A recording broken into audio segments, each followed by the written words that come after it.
Welcome to the Higher Great Help Podcast.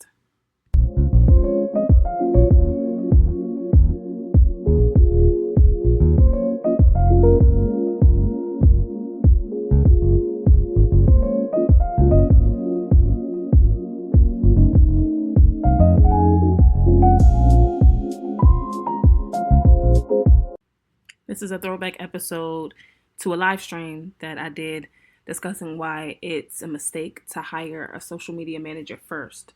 So we're going to go into a new series. I hope you enjoy this. Tune in, take notes, and I'll see you on the other side.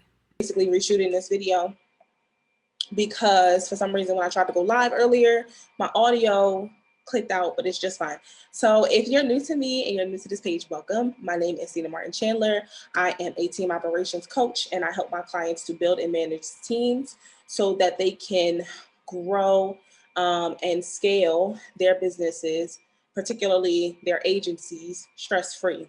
And what we are talking about today is why I know in my heart that the biggest mistake you can make when you are hiring for your business or for your team is to hire a social media manager first.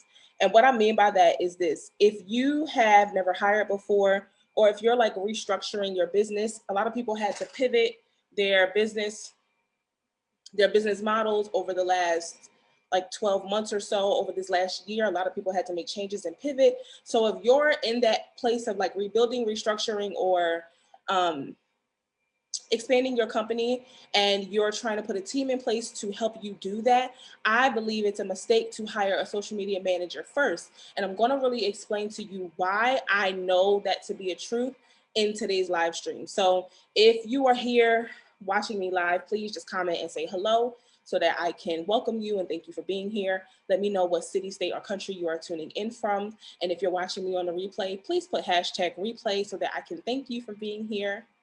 And let's dive right into this conversation. So let me say this first as a disclaimer. There are some amazing, amazing social media managers out there, right? I literally just got off a client call with one of my clients who is launching her social media management agency. Super excited for her. I can't wait to see her do that. And there are some really, really good social media managers and agencies that are out there. So this is in no way a bash to those individuals. However, like I said, if you're thinking about delegating and you're thinking about, hiring someone to, like I said, help you grow, help you in your business, particularly if you're like in the beginning stages and you've never done this before, it's totally a mistake just to jump in and get somebody to manage your social media first. Here's why I say that.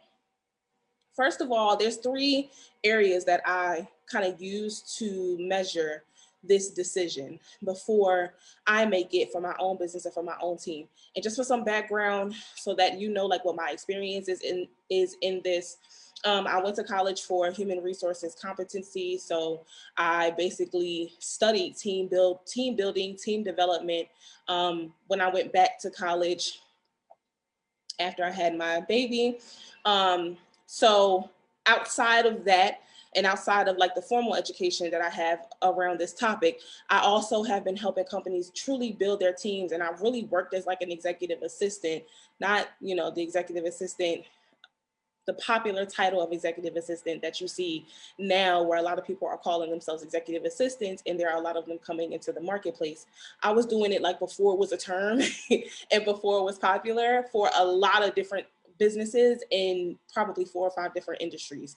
So I've really been in that place of helping people build teams, build structure, build operations for the last, like I would really say about the last 8 years. That's the role I played in a lot of other companies. However, now I'm teaching this in my own business. And this is the reason I can tell you that just jumping to hire somebody for your social media without having measured whether this hire or this, I call it a risk really, without measuring whether that's the next best step for your business, it's a mistake. And it's a very common mistake that a lot of people make in the industry, and a lot of different business professionals will tell you that you need to do first. I've also coached and told various people, hey, it's a good idea to hire for your social media. Let that be, you know, your first hire and who you work with. And I've also coached on that before.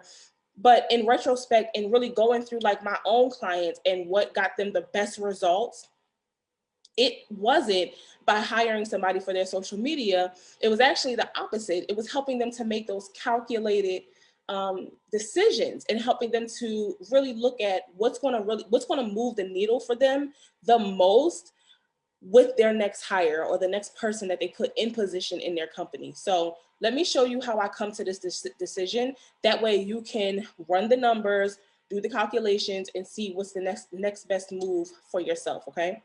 So the first reason the first reason I say this is a mistake to just jump the gun and hire a social media manager. The first reason I say that is because you don't know if that's the biggest area of leverage or opportunity for your business. That's number one. You have no idea if that's going to be the area that really moves the needle the most, right? So what you want to do is you need to take a step back, slow down, and really look and see what's the biggest area of leverage or opportunity for me. Like, where is that? Is what department is it in? Is it in the CEO department? Is it in my marketing? Is it in your operations? Right? Is it in your sales and sales, customer service, or is it in your delivery? Are you really struggling with your client delivery and producing projects on time for the clients that you have right now? So there's many areas you need to be paying attention to, not just your marketing. And I want to tell you in the next step how I come to the conclusion of what's the most important area in my business for me to make the next hire. And this is the same formula you're going to use to do this for yourself. What I do and what the next step is you need to do an audit of your time. And if you've already done this in the past before, do it again. Like, if you haven't done this in the last quarter, or you haven't done this since the year started because you've been so busy with launches and getting things out there into the marketplace, do it again. Just do it again. You need to do an audit of your time and what your daily workload is. And here's how I do that.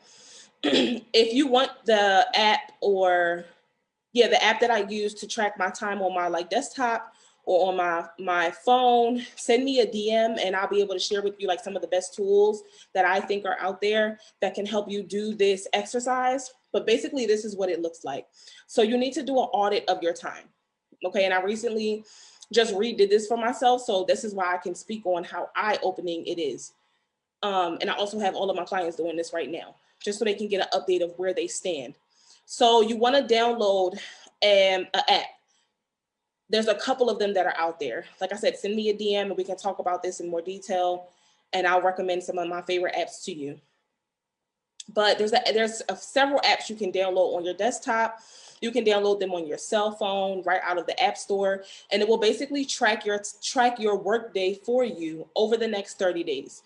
So every step or should I say every website that you use to run your business, how long you spend on Facebook, on Instagram, on YouTube, on social media, how much time you spend delivering things to your clients. So if you're running some type of agency, maybe you have like a social media agency, or you run like a ads agency or something like that, depending on whatever industry you're in, the app will track how much time you spend doing each task for 30 days. And at the end of those 30 days, it will compile like a dashboard, and it will compile all of that data into a sheet that you can download, or you can get it in like an Excel sheet, depending on what app you use. And it will really break it down for you, like how much time you're spending on a day-to-day basis doing each task. So what you need to do is take all of that data and put it into a day-to-day workload tracker. Okay, you need to put it into like a day-to-day workload tracker. Whether you want to put this into a Excel spreadsheet, however you decide to compile that information is totally up to you. But you need to know what you are doing on a daily basis and make sure you put every single task that is being worked on over that 30-day period inside of that, we'll say, Excel sheet. 2 reasons you're going to do this. Now you need to identify, after you figure out what all of the tasks are, you figure out what all of the websites are that you use, you figure out how much time you're really spending on each of these items, right? Once you do that, then you're going to start to label it. Okay, is this work that is moving the business forward? Is this work that is moving our revenue and our profit forward? And is this work that's just filler? I call it filler work. Is it filler work? Stuff that's just wasting time. We're just spinning our wheels doing it, and it's not really progressing the business or the finances. So is it filler work, business work, or revenue and profit? And put it into those categories. Once you identify each task and which category it falls into, then you need to ask yourself, okay, who really needs to be doing this? So am I the one as the CEO that should be doing all of the marketing? And should I also be doing all of the client delivery work? And should I also be the one that's making sure the tech is working behind the scenes, fixing our tech when something breaks down, editing our calendars, like when our calendar crashes out in the middle of the work week and I have to get it back online so that the team can get access to it? Should I be the one really doing that? Right? All of those little tiny things that should be in your Excel sheet. Who should truly be doing these tasks? Is it you or is it somebody else?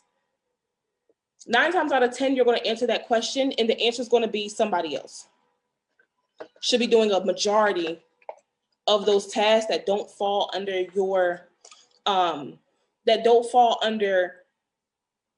your job description as the CEO, right? So once you figure out who should be doing each task, then you're going to list out those roles. Do I need somebody that's a chief marketing officer? Well, do I need to hire a bookkeeper? Do I need a tech assistant? Do I need a virtual assistant?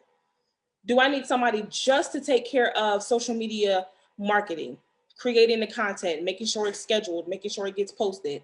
Then you start to figure out what positions you really need for the business based on what that day-to-day workload and what your day-to-day tracking looked like. Okay, so that's kind of what the process looks like. Like you just pull apart all of the things that you're doing, all of the like chaos and all of the things that you have to do just to keep the business running every single day. And you start really figuring out what positions are necessary so that those tasks and those things continue to run. And you can start to separate all of your time you start to separate the business from being so dependent on you. Okay, so that's really like how you do that. Now, here's the point, and here's the reason why you're going to go through this exercise. So after you audit your time and your daily workload, you downloaded that data from the dashboard. You put all of that into a spreadsheet so you can see all of the tasks that are being done, all of the websites that are being used, all of the tech and the tools that you use to run your business every month, right? Then you figure out what category it falls in.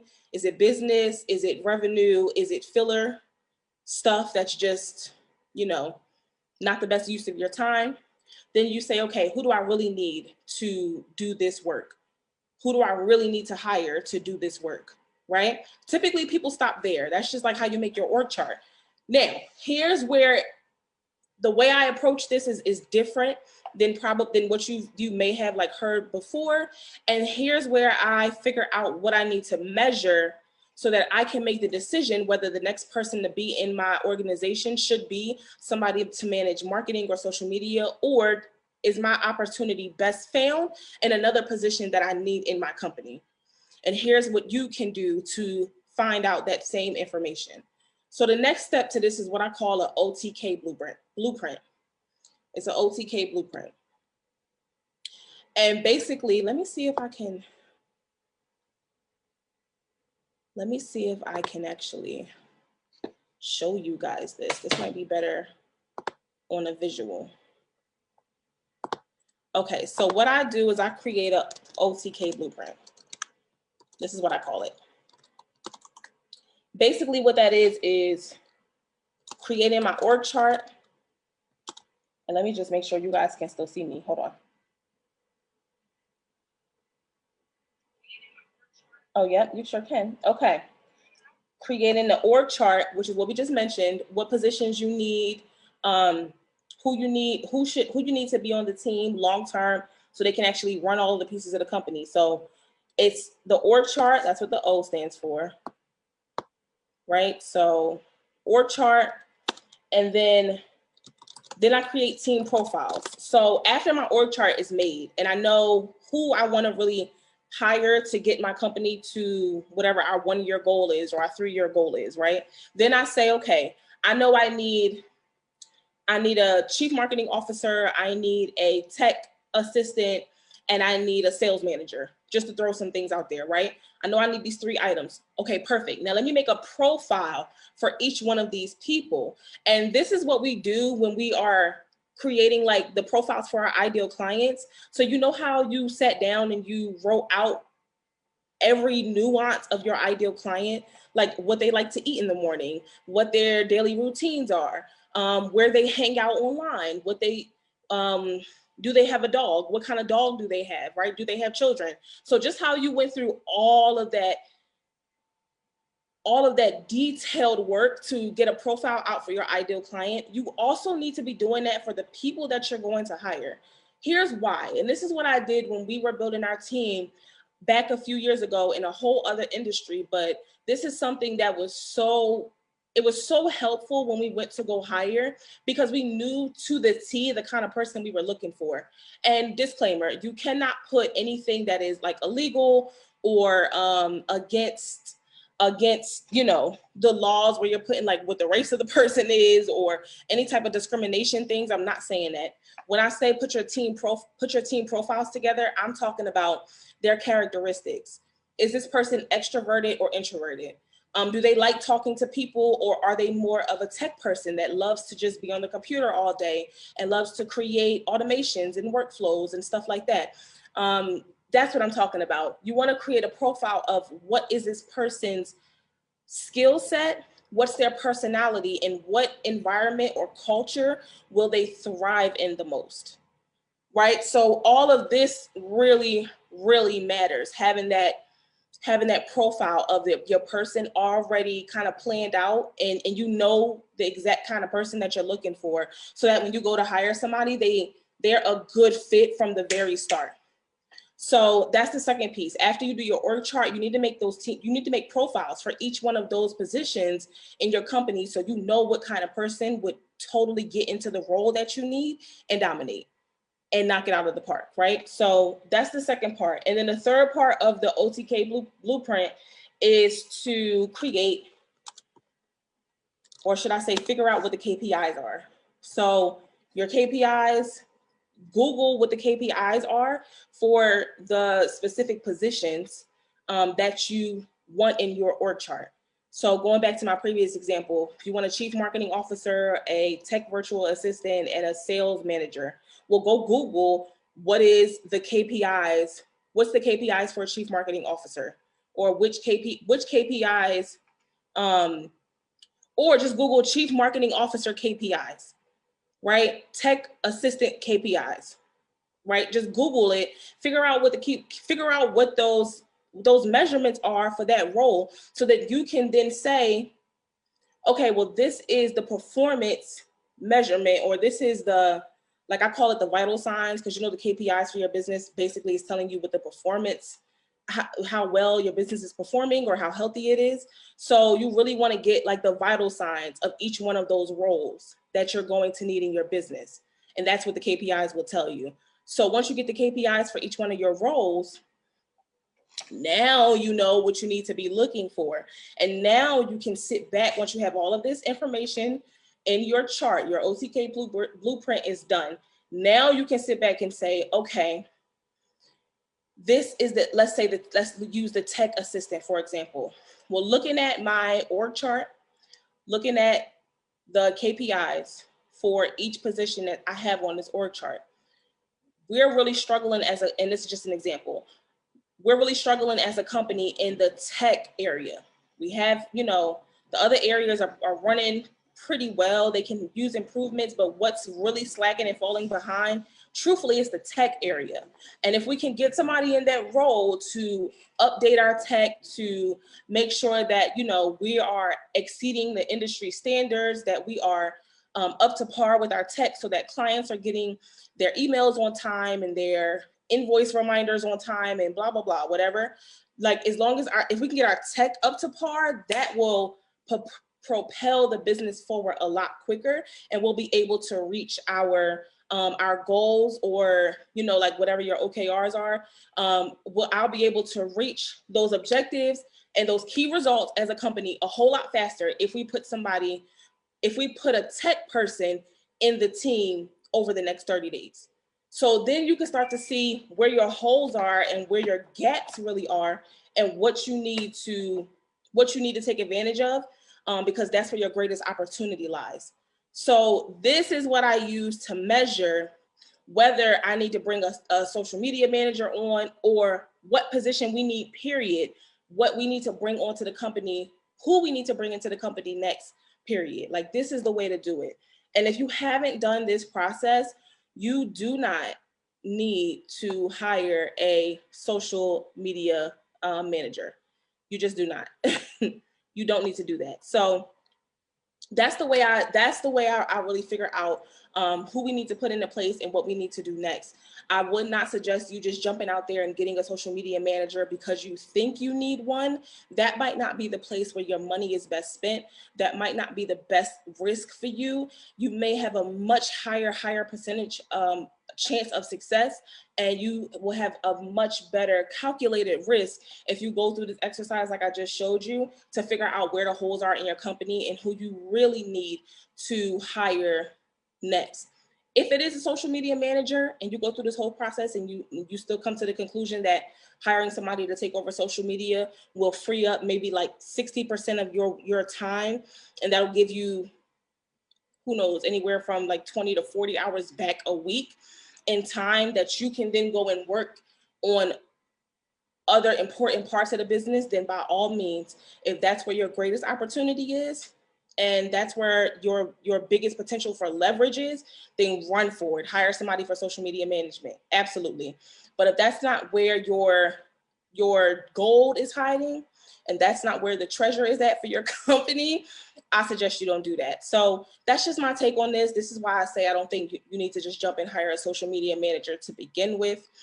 I hope that makes sense and that helped you today. So if you want to learn more about how my team and I can help you to build out your team, manage your team, really create that foundational structure for your business on the back end so you can grow a company stress-free, then I want to invite you to apply for my program, Hire Great Help.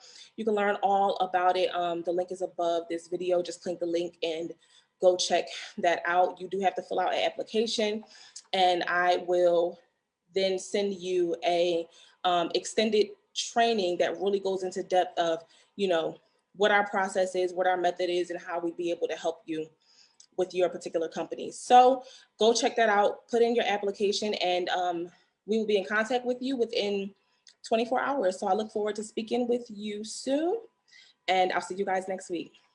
Bye.